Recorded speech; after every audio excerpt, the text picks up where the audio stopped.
Western का तैयार करदा इंजेक्शन आंखों को मुतासिर करने लगा। मरीजों की बड़ी तादाद अस्पतालों में दाखिल हो गई। अब वेस्टर्न इंजेक्शन शुगर के मरीजों की मुतासा आंखों में इस्तेमाल किया जाता है। वज़ीर सेहत डॉक्टर जमाल नासिर ने एक्शन लेते हुए इंजेक्शन का स्टॉक मार्केट से मंगवाने का हुक्म दे दिया।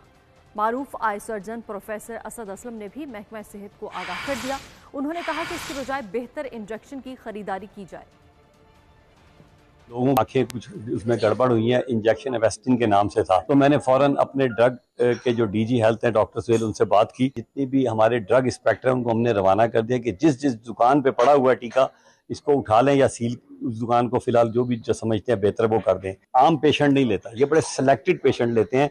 तो हमने उनको ये कहा है कि जिस जगह से खरीदा गया है उनको पेशेंट को फ़ोन करके बताएं कि इस टीके को अभी जब तक इस्तेमाल नहीं करना। फौरन ड्रग टेस्टिंग लेबॉर्ट्री इसका सैंपल लेके भिजवा रहे हैं। इंक्वायरी कमेटी भी बनवा दी है, उसमें वो कमेटी हमें विदिन 24 आवर्स